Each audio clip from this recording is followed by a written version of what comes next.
Salary वाला डाला था। हाँ सैलरी वाला ना, उसमें वैल्यू क्या, अब सैलरी बांट लो चाहे बोनस बांट लो चाहे कमीशन बांट लो, सबका कॉन्सेप्ट एक ही है।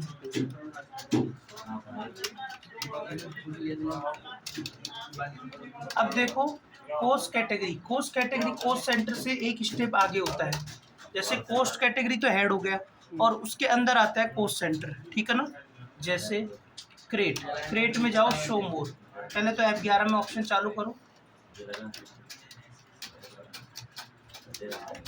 कोस्ट सेंटर, इसको चालू करने से क्रेट में जाओगे तो शो मोर करने पर कैटेगरी और पोस्ट क्लास दोनों आ गई।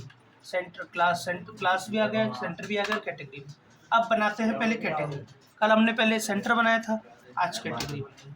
अब कैटेगरी में आपको कौन कौन सी, जैसे आप एग्जांपल ले कि आप एक कंस्ट्रक्शन कंपनी की अकाउंटिंग कर रहे हो, ठेकेदार कंपनी, तो उसके लिए दो प्रकार की कैटेगरी होगी। उससे PWD 200 से एक टेंडर मिला कि भाई ये तो प्रोजेक्ट है, इनको तो आपको बनाना है। जैसे उसको दे दिया कि दौसा से आपको जयपुर तक का एक रोड बनाना है, या कानों तक का एक रोड बनाना है, और दौसा से आपको बनियाना तक या लालसोट तक एक रोड बनाना है, और दौसा से सिकंदरा तक एक रोड बनाना है। तो 3 आपको टेंडर पास हो गए, तो 3 आपके लिए प्रोजेक्ट हो गए। ये पहला बन गया आपका प्रोजेक्ट।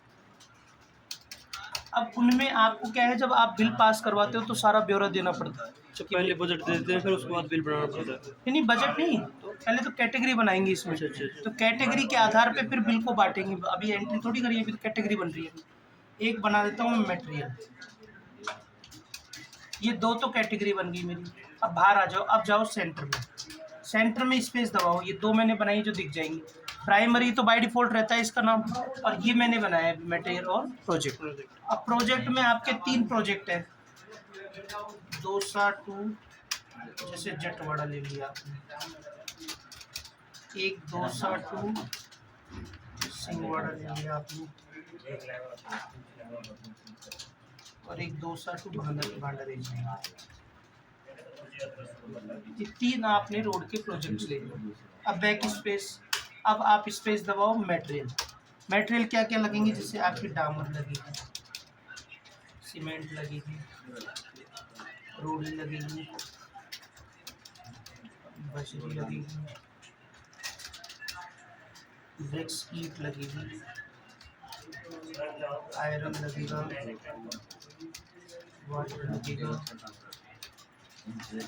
ठीक है, ये लगेंगे आपको। एक लेबर लगेगी, तो लेबर में मटेरियल में आएगा भाई इस तरह से इनको पैसा बांटेंगे अपन, ठीक है ना। तो इसलिए इसको मटेरियल में कर लेते हैं। और एक मशीन ले लेते हैं, मशीन छोड़ो। चलो अब बाहर आ जाओ, पेमेंट, पेमेंट में अब आप पेमेंट करो, पेमेंट में आप करो। अब रुको एक मिनट, जैसे मैं पेमेंट करता हूँ PWD 200 salary debtors credit,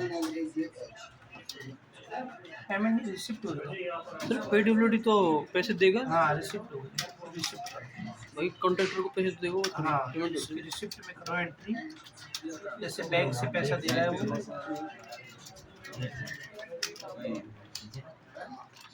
salary F12 दबाओ, इसमें कोस्ट सेंटर चालू कर दो, और इसको यस कर दो, ठीक है ना। अब जैसे आपको टोटल पैसा वो दे रहा है 50 लाख, अब उसके एवज में आप क्या क्या वो ब्यौरा दे रहे हो उसको। जैसे आप इसमें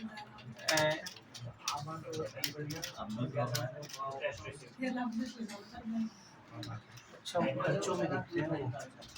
ये देखो सुनो, इनमें ये है कि ये जो पोस्ट सेंटर कैटेगरी है ना, ये केवल खर्चों और इनकम का ही पार्ट है, पार्टियों का पार्ट नहीं है। तो आप यहाँ बनाओ, आपके लिए क्या होगी, कंस्ट्रक्शन,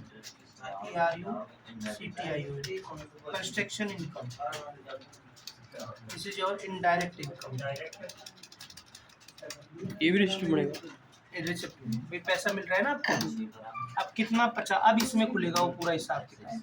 जैसे प्रोजेक्ट में दौसा से भांडारेज का आपको 15 लाख का प्रोजेक्ट हो गया, जटवाड़ा का आपका 10 लाख का हो गया, और सिंहवाड़ा का 25 लाख का। तो सर इसमें ये नहीं होगा किसके द्वारा मिल रहा है, वो तो फिर नीचे नरेशन में डाल दो। वैसे तो उसकी एंट्री तो जब करेंगे जब अपन बिक्री का माल उसे देंगे। अभी तो केवल क्या है, कंस्ट्रक्शन में हमको ये पैसा मिला है, जब आप सेल का बिल काटोगे तब PWD 200 करोगे, उसमें तो आपको सेल का बिल काटना है और वहाँ पर आपको डिटेल भरनी है।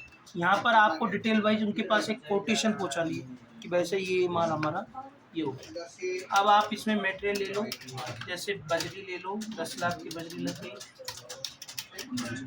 ब्रिक्स ले लो, 5 लाख की ब्रिक्स लग गई, सीमेंट ले लो, 2 लाख की सीमेंट लग गई, डामर ले लो, जैसे 25-28 लाख की डामर लग गई, आयरन ले लो, जैसे 3.5 लाख का लोहा लग गया, लेबर लग गई आपकी 1 लाख की, रोड़ी लग गई आपकी 40,000 की और 10,000 का बोट। अब इसमें साफ साफ दिख रहा है कि 50 लाख रुपए कौन कौन से प्रोजेक्ट पर तो कितना खर्चा हुआ और किस किस मटेरियल में कितना कितना। अब इसका जैसे प्रिंट भी देना चाहो ओल्ट पी तो यह कॉन्फ़िगर में जाना, अब प्रिंट पोस्ट सेंड ये 9 पढ़ाई से यस कर देना। इससे क्या होगा कि ये प्रिंट में आ जाएगा, आप उसके पास भेजोगे तो सारा ब्यौरा। तो सर ये अगर कम ज़्यादा हो गया तो ठीक, कम ज़्यादा तो कैसे होगा, ये तो जैसे उसका लगा होगा। नहीं, अब आपने भरा था इसके अंदर भी ये 10 लाख 5 वो तो लाख। जाएगा तो 50 लाख के बराबर ही, अच्छा अच्छा, उससे ज़्यादा तो लेगा ही नहीं है, उन्हें उससे कम लेगा, तो फिक्स करना लेगा तो ये 50 है क्योंकि वैल्यू 50 लाख की है। अब ये कोई जरूर नहीं कि ये एक ही चीज़ में काम आए, ये तो चलो आपका इस प्रोजेक्ट का मामला हो गया। अगर आप डिपार्टमेंट का हिसाब देखो, जैसे आपके 2 कैटेगरी हो गई, डिपार्टमेंट और एक एम्प्लॉय।